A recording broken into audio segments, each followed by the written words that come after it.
Bismillahirrahmanirrahim. Alhamdulillahirabbil alamin. Asyhadu an la ilaha illallah wahdahu la syarikalah wa asyhadu anna Muhammadan abduhu wa rasuluh. Allahumma salli wa sallim barik ala Muhammad wa ala ali Muhammad. Allahumma anfa'na bima 'allamtana wa 'allimna ma yanfa'una wa zidna ilma wa barik lana fi ilmina warzuqna al-ikhlasa fil qawli wal 'amali kamila wa nas'aluka Allahumma 'ilman nafi'an la yunsa. Amin ya rabbal alamin. Nempel? Oh ya. Alhamdulillah, Bapak Ibu rahimani wa rahimakumullah, kita masih membahas tentang 100 hadis berkaitan dengan wanita, dan kita masih di dalam bab larangan-larangan untuk para wanita, atau termasuk perkara-perkara yang merupakan amalan yang harus dijauhi oleh para wanita. Kita lanjutkan hadis yang ke-36. Qala al-muallif hafizahullahu ta'ala wa nafa'ana bihi wa bi'ulumihi fid dharain amin. An Usamata radhiyallahu anhu qala qala Rasulullah sallallahu alaihi wasallam, ma taraktu, aku tidak meninggalkan ba'di, sepeninggalku, maksudnya setelah kematianku, fitnatan, satu fitnah, adarra, yang lebih bahaya, lebih besar madaratnya, ala rijali, terhadap kaum laki-laki, minan nisa'i, daripada para wanita. Hadis muttafaqun alaih. Kaum muslimin rahimani wa rahimakumullah, hadis ini menunjukkan bahwasannya wanita merupakan fitnah yang terbesar bahayanya bagi para laki-laki. Apa yang dimaksud fitnah? Fitnah itu adalah ujian. Kita diuji oleh Allah dengan adanya para wanita. Apakah kita mentaati hawa nafsu, mentaati setan, ataukah kita mentaati aturan Allah Subhanahu wa ta'ala? Kita punya istri, boleh kita pandang, kita nikmati. Tetangga kita punya istri, tidak boleh kita pandang, tidak boleh kita nikmati. Kalau istri tetangga lebih cantik daripada istri kita, nah ini ujian dari Allah Subhanahu wa ta'ala. Apakah tetap taat kepada Allah tentang aturannya, ataukah kita maksiat kepada Allah Subhanahu wa ta'ala? Karena itu kaitannya dengan bab apa hadis ini? Para wanita jangan sampai menjadikan dirinya sebagai fitnah bagi para laki-laki. Perempuan keluar tidak menutup auratnya, itu sama dengan dia menjadikan dirinya sebagai fitnah. Kalau ada perkosaan terhadap perempuan, kita tidak bisa menilai bahwasanya kesalahannya selalu berada pada pria. Bisa saja kesalahannya pada dua-duanya. Kenapa terjadi perkosaan? Ternyata wanita tadi keluar dengan memakai parfum, baunya wangi, menyengat. Setiap laki-laki yang dilawati tertarik kepadanya karena baunya yang wangi. Kemudian dia memakai baju yang ketat, menonjolkan yang sudah menonjol. Bajunya tidak menutupi seluruh auratnya, pahanya hanya tertutupi sepertiga, 2/3-nya halal dilihat orang. Nah, ini terjadi perkosaan, ya salah dia. Kenapa dia nawar-nawarkan diri seperti itu? Semestinya dia tutup dirinya supaya tidak ada yang tertarik terhadapnya. Kalau kita lihat nih, ada perempuan berjalan pakai cadar, pakai baju besar, pakai jilbab besar, dengan perempuan yang berjalan pakai baju mini, rok mini, itu bagaimana sikap laki-laki terhadapnya? Pasti berbeda. Kalau menemukan wanita yang tertutup rapat begitu, apalagi bajunya hitam-hitam, nggak ada yang mengganggu, okay? Paling-paling mengganggunya dengan mengejek saja, ya. Ini hantu apa manusia? Ini apa? Ninja apa manusia? Nah, mengejek itu aja, tapi tidak berani untuk mengganggu, memegang bagian tubuhnya misalnya.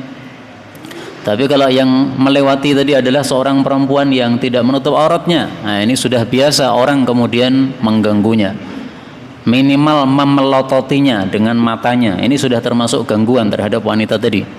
Nah, karena itu kesimpulannya, jangan sampai seorang wanita rela menjadikan dirinya sebagai fitnah bagi para laki-laki. Kalau Anda tidak menutupi aurat Anda dengan baik, wahai para wanita, berarti Anda rela menjadi fitnah bagi kaum laki-laki. Kaum muslimin rahimani wa rahimakumullah, fitnah untuk umat Islam sangat banyak. Harta adalah fitnah, apakah kita syukur ataukah tidak syukur. Jabatan adalah fitnah, apakah kita bisa melakukannya dengan baik ataukah tidak. Wanita juga fitnah. Nah, fitnah-fitnah dunia yang sangat banyak ini, yang paling besar adalah fitnah wanita. Makanya Sa'id bin Musayyab, seorang ulama tabi'in, pada usia 70 tahun, sudah kakek-kakek dia masih mengatakan, saya takut kalau berjalan di belakang budak perempuan yang berkulit hitam. Padahal usia 70 tahun. Kenapa? Karena budak perempuan ini tetap wanita. Meskipun dia berkulit hitam, tetapi yang namanya wanita tetap merupakan fitnah bagi laki-laki. Maka Sa'id bin Musayyab mengatakan kepada putranya, wahai putraku, silahkan kamu berjalan di belakang macan, enggak apa-apa, tapi jangan berjalan di belakang perempuan, katanya. Karena kalau berjalan di belakang macan, insya Allah macannya kalau nggak noleh nggak bahaya, Pak. Tapi kalau berjalan di belakang perempuan gimana? Nah, yang ada di depan kita akan diperindah oleh setan sehingga kita akan terjerumus pada perangkap setan. Itulah yang dimaksud pada hadis yang kedua, yaitu hadis yang ke-37. Kita baca hadisnya. Wa an Ibnu Mas'udin radhiyallahu anhu qala qala Rasulullah sallallahu alaihi wasallam, al-mar'atu auratun, wanita adalah aurat. Fa idza kharajat, kalau wanita keluar, maksudnya keluar dari rumahnya, istashrafaha syaitan, maka setan pun melototinya. Hadis diriwayatkan oleh al-Imam At-Tirmidzi. Istashraf diartikan melototi. Istashrafa itu sebenarnya dari kata-kata syarif yang artinya tempat yang tinggi. Maka maksudnya adalah setan itu melongok melihat dari tempat yang tinggi, memelototi dia. Untuk apa setan memelototi wanita yang keluar dari rumah? Maksudnya setan bersiap-siap untuk menjadikan wanita yang keluar dari rumah ini sebagai perangkap bagi laki-laki yang ada di sekitar dia. Jadi ketika wanita keluar rumah, ini setan sudah siap. Mana ada laki-laki yang bisa saya goda dengan wanita ini? Maka setan tidak pernah membiarkan wanita berjalan keluar dari rumah begitu saja, tidak. Tapi pasti dia jadikan kesempatan untuk mengganggu, menggoda para laki-laki. Karena itu, kalau kita sedang berada di luar rumah, kemudian kita tergoda oleh kecantikan wanita yang tidak halal untuk kita, maka berarti saat itu kita sudah masuk dalam perangkap siapa? Setan. Para ulama mengatakan perangkap setan sangat banyak, tetapi yang paling kuat untuk bisa melumpuhkan orang-orang yang bertakwa adalah perangkap setan yang berupa perempuan. Orang-orang bertakwa diiming-imingi jabatan, enggak tertarik. Diiming-imingi harta, enggak tertarik. Karena dia merasa harta saya sudah cukup, makan paling satu piring udah kenyang, enggak perlu nambah lagi. Tapi kalau diiming-iming wanita, tertarik semuanya. Maka ini bahaya wanita ini, sehingga setan sudah siap untuk menjadikannya sebagai perangkap bagi orang-orang yang berada di luar rumah semuanya. Itu makna pertama untuk hadis ini. Ada juga makna yang kedua. Sebagian ulama mengatakan yang dimaksud istashrafaha syaitan, setan memelototi, maksudnya adalah ketika ada wanita keluar rumah, kemudian ada laki-laki yang melototi dia, melihat kecantikannya, maka saat itulah dia disebut setan oleh Nabi SAW.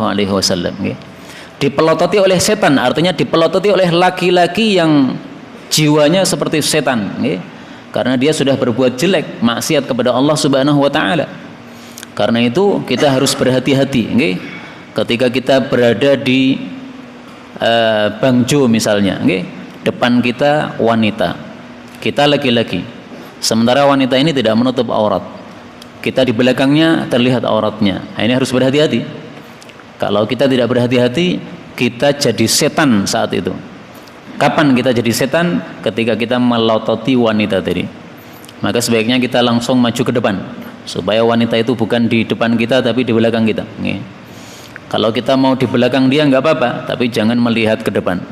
Lihat ke bawah saja. Lihat ke motor kita saja, supaya wanita yang di depan tidak terlihat. Nah, ini adalah satu istilah keras dari Nabi, bahwasanya laki-laki yang melihat perempuan yang bukan mahramnya itu sama dengan setan. Yang menyebut setan siapa? Rasulullah sallallahu alaihi wasallam. Nah, relakah kita disebut setan oleh Nabi? Kalau kita tidak rela disebut setan oleh Nabi, ya jangan bertingkah seperti itu. Maka hendaklah kita jaga mata kita. Allah mengatakan dalam Al-Quran, kullil mu'minina yaghuddu min absarihim.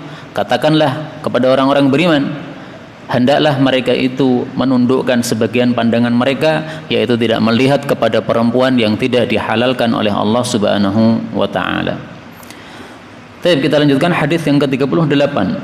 Wa an Abi Musa radhiyallahu anhu qala Rasulullah sallallahu alaihi wasallam, idza sta'tarat, apabila memakai parfum, al-mar'atu, wanita, famarrat, lalu dia melewati, alal qaum, pada suatu kumpulan laki-laki.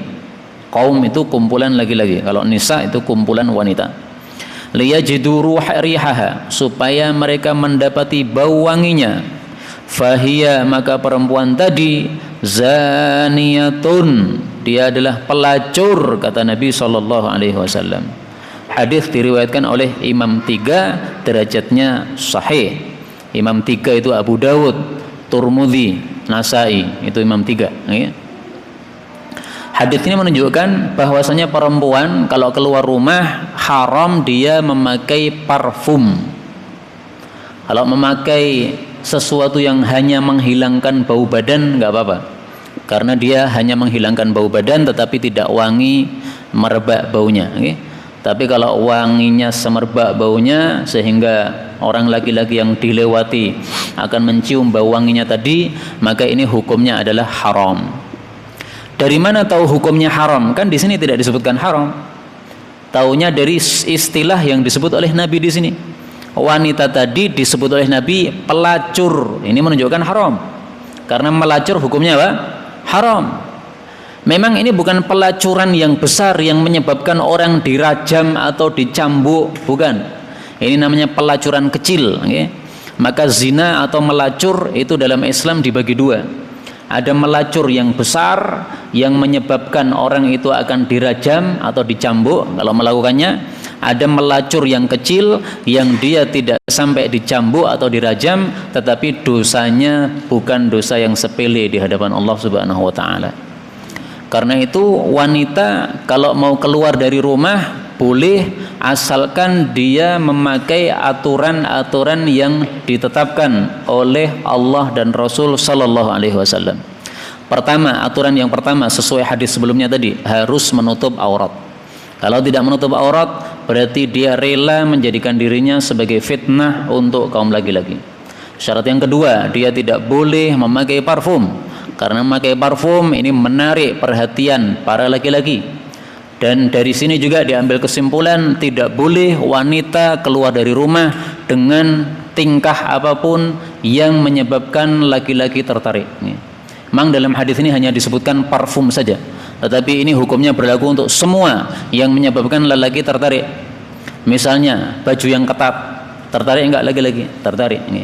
Baju yang 1 kilo jauhnya itu sudah terlihat, misalnya sangat warnanya sangat mencolok sekali sehingga membuat semua orang kalau dilewati semuanya menoleh. Nah, ini tidak boleh. Pakai baju yang ada hiasannya enggak apa-apa, misalnya ada bunganya atau kembangnya, tapi yang biasa aja lah, tidak norak. Kalau norak menyebabkan semua orang pada melotot atau menoleh, maka ini termasuk perkara yang dilarang bagi seorang wanita muslimah. Tapi Bapak Ibu rahimani wa rahimakumullah, wanita boleh memakai parfum yang wangi asalkan dia di dalam rumahnya untuk suaminya. Dan ini sesuatu yang terpuji. Karena perempuan ini disunnahkan untuk membuat suaminya gembira dengan memakai parfum, sehingga ketika suaminya masuk rumah mendapatkan bau wangi darinya. Nah, ini sesuatu yang mendapatkan pahala.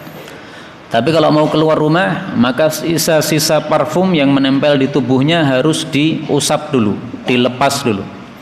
Kalau dia memakai parfum pada bajunya, maka bajunya yang berbau wangi tadi harus dilepas, ganti baju yang lain yang tidak berbau wangi.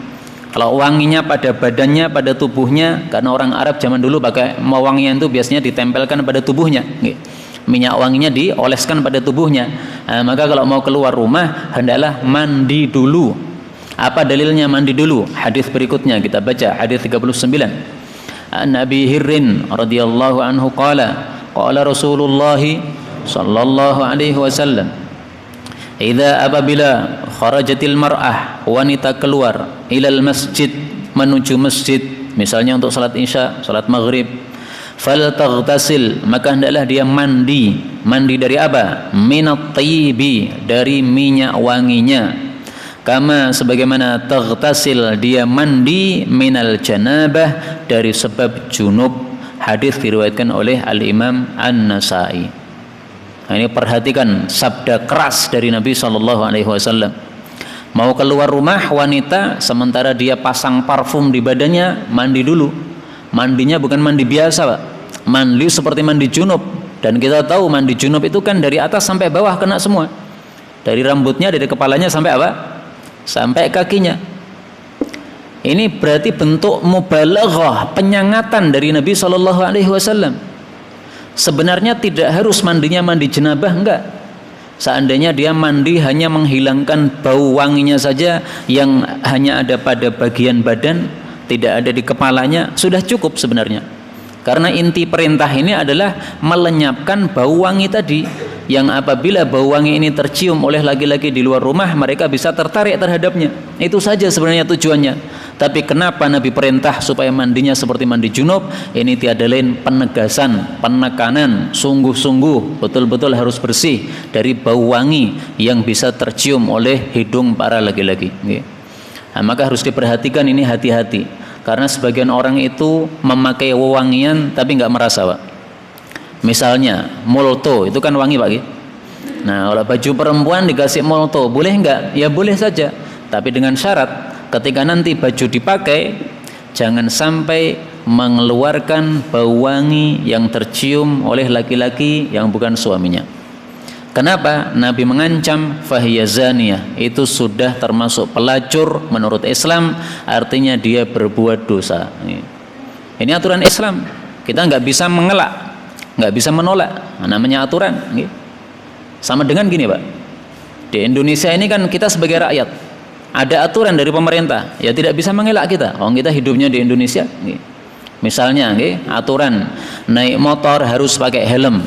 Sebenarnya kita malas pakai helm misalnya. Saya sebenarnya enaknya tanpa helm, ISIS. Tapi karena sudah aturan Indonesia begitu, ya kita mau nggak mau harus tunduk sama aturan itu. Kalau kita semau gue tanpa helm, ya nanti ditangkap, dihukum, ya salahmu sendiri, tidak mau taat aturan. Ini aturan yang baik, kenapa tidak mau? Helm itu kan baik aturannya, supaya kepala aman. Nanti kalau seandainya jatuh, kemudian ada mobil menabrak kita, mungkin kena helmnya, yang rusak helmnya bukan kepala kita, sesuatu yang baik. Bahkan helm bisa menghindarkan pipi kita dari angin, supaya pipinya tidak cepat rusak, karena kulit ini kalau kena angin terus pori-porinya akan membesar. Ini sesuatu yang baik, kenapa tidak mau melakukan? Maka itu salah sendiri. Nah, demikian juga orang muslim ini hidup di buminya Allah. Allah punya aturan, kita nggak bisa mengelak. Saya nggak mau, ya Allah aturannya ini ngopo ini ya, perempuan kenapa dilarang untuk pakai parfum, saya nggak mau aturan nih, nggak bisa. Kita hidup di mana? Kita di buminya Allah, maka terserah Allah yang buat aturan. Allah mau buat aturan apapun, kita nggak bisa menolak. Allah mengatakan dalam Al-Quran, wa ma kana lil mu'minin wa la mu'minatin idza qadallahu wa rasuluhu amran ay yakuna lahumul khiyaratu min amrihim. Tidak pantas orang laki-laki beriman atau perempuan beriman ketika Allah Rasul sudah menetapkan suatu perkara, kemudian kita pilih urusan yang lain, kita pilih aturan yang lain, nggak bisa. Ini namanya bukan orang beriman, bukan mukmin, bukan mukminah. Mukmin mukminah itu selalu taat aturan, apapun aturannya kita terima karena datangnya dari Allah atau dari Rasulullah sallallahu alaihi wasallam. Dan Allah menjanjikan dalam Al-Qur'an, wa in tuti'uhu tahtadu. Kalau kalian mentaati Rasul, kalian pasti akan mendapatkan hidayah. Nah, maka kalau kita para muslimah taat kepada Allah, taat kepada Rasul, keluar rumah nggak boleh pakai parfum, akan mendapatkan hidayah dari Allah Subhanahu wa taala. Jaminan dari Allah. Kita kalau mau taat Nabi dapat hidayah dari Allah Subhanahu wa taala. Baik, kita lanjutkan hadis 40. Wa Nabi Hirrin radhiyallahu anhu qala Rasulullah sallallahu alaihi wasallam, idza apabila batatil mar'ah, wanita itu bermalam, hajiratan, menjauhi firasya zaujiha, tempat tidur suaminya, maksudnya tidak mau diajak suaminya untuk hubungan intim, maka la'anat hal malaikah, malaikat itu melaknati wanita tadi hatta tusbih, sampai masuk waktu subuh atau waktu pagi. Hadis muttafaqun alaih. Hadis ini menunjukkan bahwasanya wanita dilarang untuk menolak ajakan suaminya hubungan intim. Dengan kata lain, ini adalah kewajiban bagi para wanita. Sebagian ulama bahkan berpendapat kewajiban istri terhadap suami hanya satu. Apa itu? Mentaati ketika diajak untuk hubungan. Itu aja. Tetapi mayoritas ulama berpendapat bahwa ya mentaati dalam segala perintahnya yang tidak melanggar aturan dan tidak memberatkan dia. Disuruh memasak nasi ya memasak, disuruh mencucikan bajunya yang kotor ya mencucikan.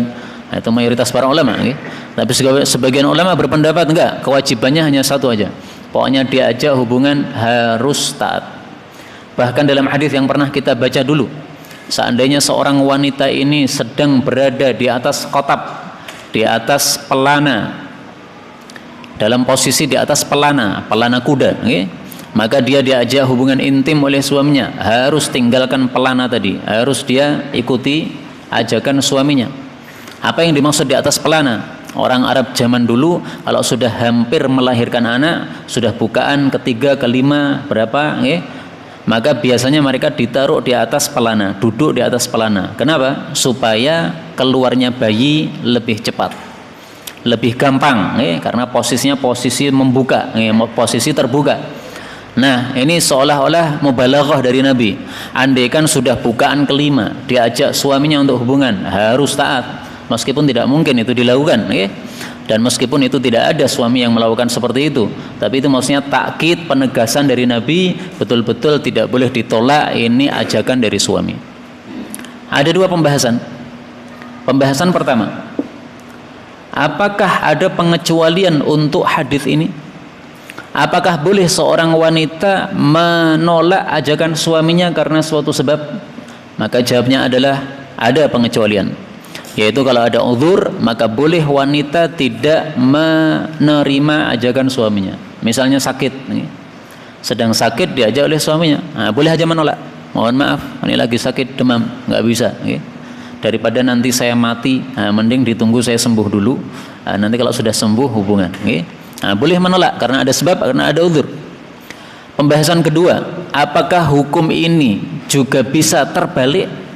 Artinya kalau seorang istri mengajak, apakah suaminya juga wajib untuk menerima ajakan tadi? Maka jawabannya adalah bahwa ini hukum khusus kewajiban untuk para wanita, bukan untuk para laki-laki. Maka seandainya laki-laki diajak oleh istrinya untuk hubungan dan dia tidak mau, tidak mendapatkan laknatan malaikat, enggak. Karena ini hukum khusus kewajiban bagi para wanita.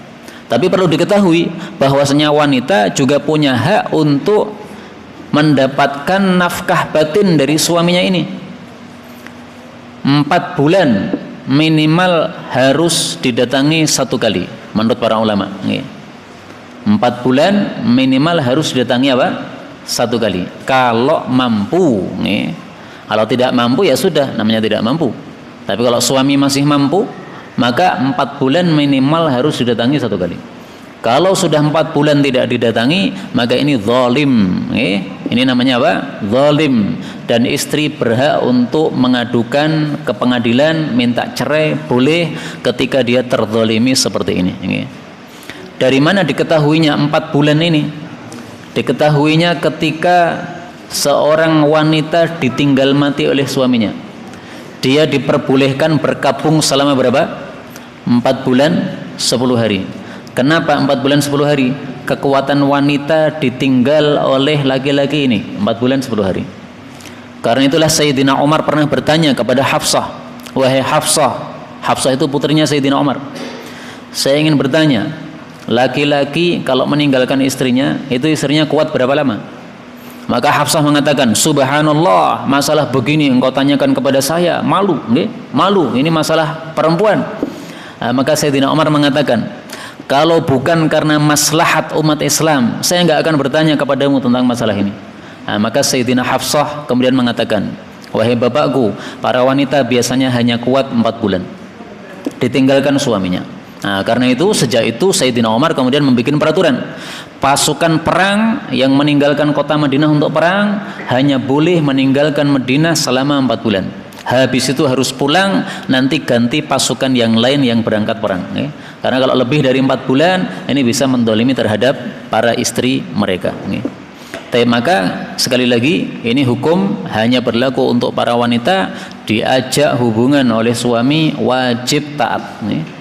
Meskipun ngantuk, jam 12 malam suaminya pulang dari ronda, dibangunkan istrinya, ngantuk, ora gelem, enggak boleh. Ngantuk ya bangun, wudu supaya ngantuknya hilang, supaya bisa apa? Mentaati suaminya ini. Kalau nekat tidak mentaati suaminya, akibatnya apa? La'anat hal malaikah, dilaknati malaikat. Dulu pernah saya sampaikan, dosa kalau diancam dengan laknat, atau diancam dengan murka Allah, atau diancam dengan neraka, atau diancam dengan hukuman had di dunia, itu tanda-tanda dosanya dosa apa? Besar. Berarti ini termasuk dosa besar karena diancam dengan laknat, didoakan laknat oleh para malaikat. Maka ini bukan dosa sepele, ini dosa besar. Di sini ada perkataan dilaknati malaikat hatta tusbih, sampai pagi. Berarti ini kan malam hari. Nah, pertanyaannya, bagaimana kalau ngajaknya siang hari? Hukumnya sama saja. Kalau diajak siang hari dan tidak mau, maka dilaknati oleh malaikat sampai malam hari. Kalau diajak malam hari tidak mau, maka dilaknati malaikat sampai pagi. Jadi laknatnya itu masanya adalah selama setengah hari. Kalau pagi ya sampai malam, kalau malam berarti sampai pagi.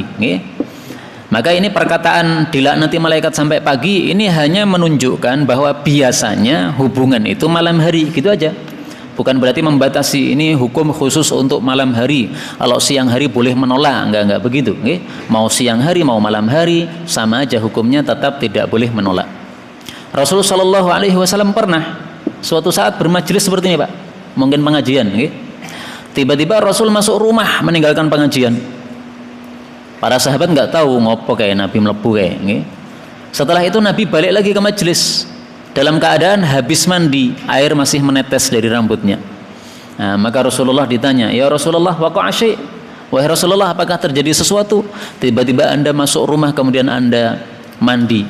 Maka Rasulullah mengatakan, betul, tadi ada seorang wanita lewat, terlihat oleh saya, maka saya ada keinginan terhadap wanita. Maka untuk memadamkan keinginan tadi, saya langsung masuk rumah, ajak istri saya supaya syahwatnya padam. Maka akhirnya kemudian setelah itu Nabi balik lagi ke majelis. Maka ini tidak kenal waktu. Mau siang, mau malam, mau sore, mau pagi, jam berapapun. Maka ini wanita harus taat kepada suaminya. Tidak boleh mengatakan, oh cik sore, nggak boleh. Mengatakan apa? Ini siang hari masih rame, nggak ada. Pokoknya ketika bisa melakukan maka hendaklah taat kepada suaminya. Tapi kita lanjutkan hadis yang ke-41. Wa an Abi Hirrin radhiyallahu anhu qala Rasulullah sallallahu alaihi wasallam, istausu, saling berwasiatlah kalian wahai para laki-laki, bin nisa'i, terhadap para istri-istri, khairan, berbuat baik, Jadi maksudnya suami saling mewasiati kepada para suami yang lain supaya berbuat baik kepada istrinya masing-masing. Fa innal mar'ata, karena sesungguhnya wanita itu khuliqat, diciptakan min dila'in, dari tulang rusuk. Maksudnya tulang rusuknya Nabi Adam. Jadi Nabi Adam itu dulu hidup sendirian di surga.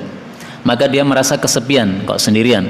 Akhirnya ketika Nabi Adam tidur, diambil dari bagian tulang rusuknya oleh Allah Subhanahu wa taala, kemudian diciptakan darinya Hawa, istrinya Nabi Adam.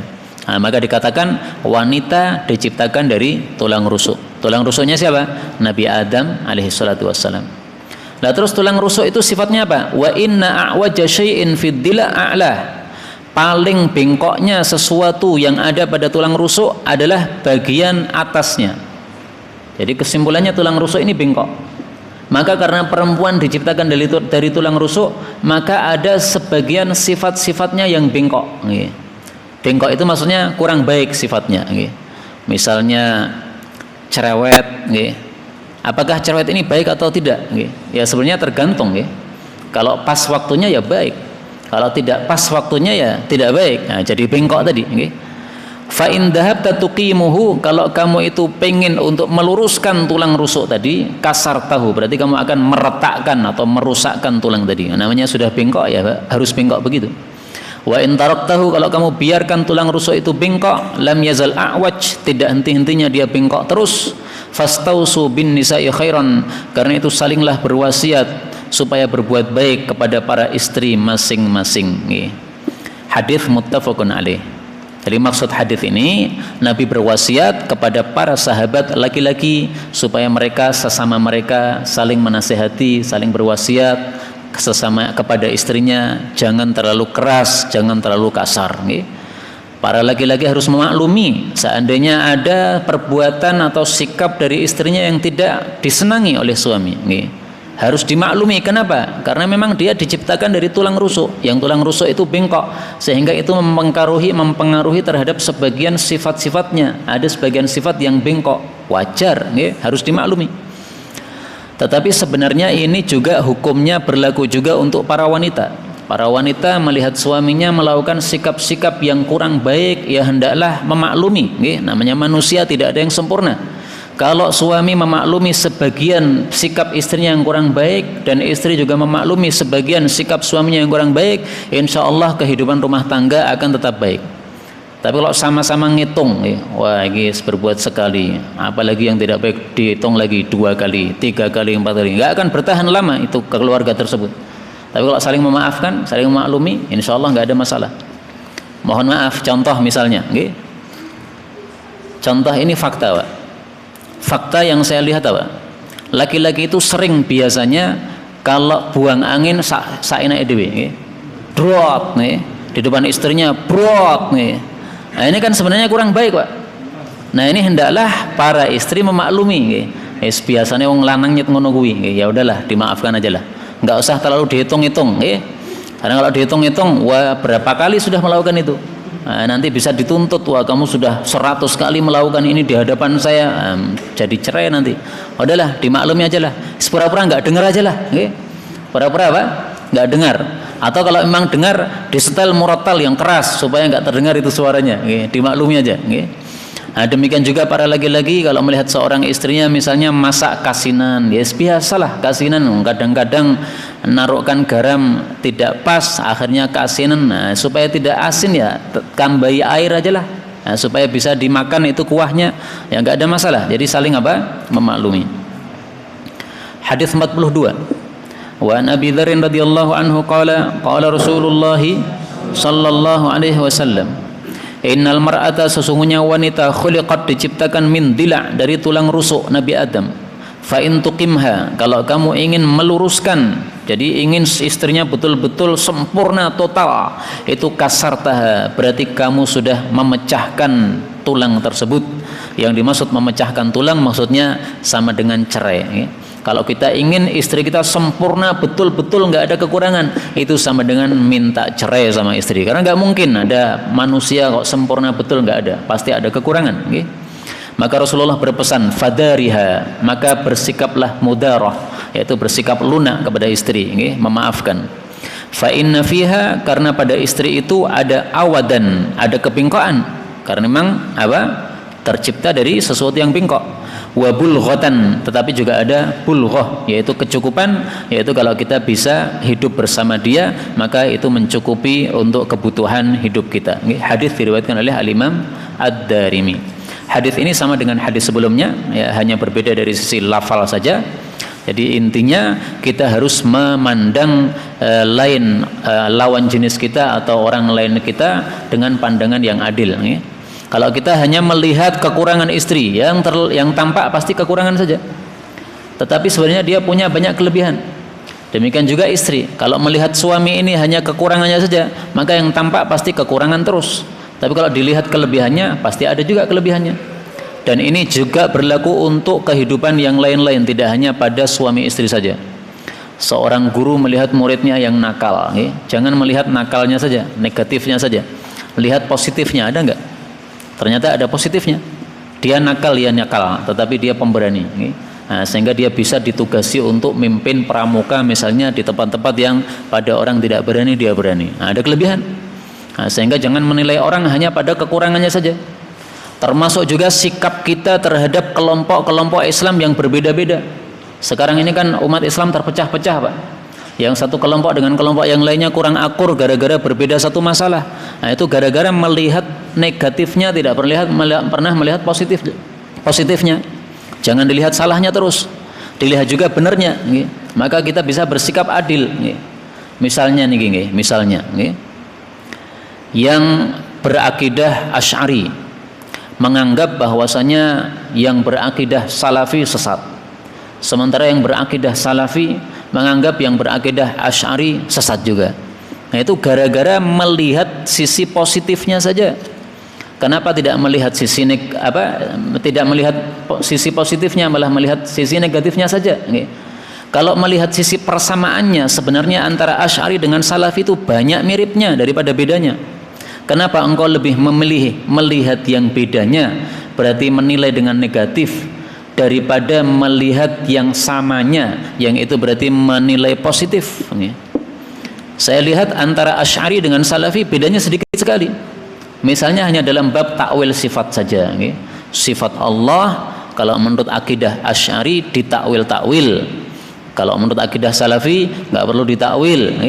Nah, saya memang meyakini yang benar itu adalah akidah Salafi, nggak perlu ditakwil. Orang kita tidak tahu Allah itu bagaimana, kenapa sifat Allah harus kita takwil-takwil? Kalau kita ditanya Allah itu gimana, kan kita nggak tahu, Pak. Orang belum pernah melihat Allah. Nah, sehingga apapun berita dari Allah sudah kita terima, nggak usah ditakwil-takwil. Misalnya Allah mengatakan yadahu mabsutatan, kedua tangannya Allah terhampar. Berarti Allah itu punya dua tangan, berarti Allah itu tangannya terhampar, maksudnya dermawan. Udah terima gitu aja, nggak usah dipikir-pikir piye tangannya Allah. Nggak boleh mikir masalah Allah. Orang kita belum pernah melihat Allah, bagaimana mikir tangannya Allah? Sama dengan gini, Pak. Ini buku namanya. Ini orang Arab mengatakan hadza wajhul kitab. Ini adalah wajahnya kitab. Jadi kitab itu punya wajah. Saya manusia juga punya wajah. Hadza wajhul insan. Ini wajahnya manusia. Nah, sekarang kalau ada orang yang hidup di pelosok, di pedalaman, dia nggak pernah lihat buku. Buku ini apa orang mudeng. Nah, kalau dia nggak pernah lihat buku, kita omongi buku itu punya wajah, nggak akan bisa bayangkan. Wong buku ku ya apa orang ngerti, apalagi apa wajahnya buku. Nah, kalau kita sudah tahu buku itu apa, sehingga kalau kita mendengar istilah wajahnya kitab, bagian depannya kitab, nah kita bisa bayangkan, oh wajah itu bagian depan, berarti maksudnya sampul depan. Kalau duburnya kitab berarti sampul belakang. Bisa kita bayangkan. Lah sekarang Allah pernah kita lihat nggak? Nggak pernah kita lihat. Nah, maka tangannya Allah bagaimana? Nggak boleh ditanyakan, nggak boleh dipikirkan, dan nggak usah ditakwil-takwil. Kalau ditakwil-takwil itu berarti apa? Berarti seolah-olah menyamakan Allah dengan manusia. Kalau manusia punya tangan, berarti manusia ini ada bagian-bagian, bagian tangan, bagian kepala, bagian perut. Oh, berarti kalau Allah punya tangan, berarti Allah itu punya bagian-bagian. Oh, itu kan kamu samakan dengan manusia. Allah itu nggak bisa disamakan dengan makhluk. Allah kan sudah mengatakan laisa kamitslihi syai'un, tidak ada sesuatu pun sama dengan Allah. Maka kalau Allah mengatakan tangannya Allah, ya sudah terima saja tangannya Allah, titik, selesai. Nggak usah ditafsirkan, nggak usah dibayangkan, nggak usah disamakan dengan makhluk. Karena kalau kita samakan dengan makhluk, ya berarti kita tidak mengesahkan, tidak mentauhidkan Allah Subhanahu wa taala. Nah, itu perbedaan antara Salafi dengan Asy'ari, hanya dalam bab kecil saja, takwil sifat aja. Udah Asy'ari mentakwil, biarkan aja mentakwil, sementara Salafi tidak mentakwil. Insya Allah lebih bagus ini karena ulama-ulama salaf juga tidak mentakwil. Tapi itu kan perbedaan yang satu dua begitu, jangan menyebabkan kemudian saling menyesatkan, mengatakan kamu bukan ahlu sunnah karena kamu mentakwil. Padahal persamaannya lebih banyak. Anggaplah ini ada 100 masalah akidah, persamaannya 99, bedanya 1. Lah kenapa dikeluarkan dari ahlu sunnah? Nah, ini gara-gara Asy'ari mengeluarkan Salafi dari ahlu sunnah, Salafi mengeluarkan Asy'ari dari ahlu sunnah, akhirnya perang terus, tidak pernah berhenti debat. Padahal umat Islam ini kalau debat terus, akhirnya orang kafir yang enak memusuhi kita. Mereka menyerang kita gampang. Kenapa? Kita udah terpecah-pecah dulu. Tapi kalau kita bersatu, saling menghargai pendapat, udahlah kamu takwil terserah kamu kono, yang penting saya tidak mau, jalan sendiri-sendiri, udah selesai masalah. Insya Allah kita bisa saling berukhuwah, maka kekuatan umat Islam akan menjadi kuat. Nah, ini sikap yang semestinya kita ambil. Jangan melihat positifnya, jangan melihat bedanya, tapi lihatlah persamaannya, lihatlah bagian positifnya, jangan lihat negatifnya. Wallahu ta'ala alam bisawab. Subhanakallahumma rabbana bihamdika asyhadu an la ilaha illa anta astaghfiruka wa atubu ilaik. Walhamdulillahi rabbil alamin.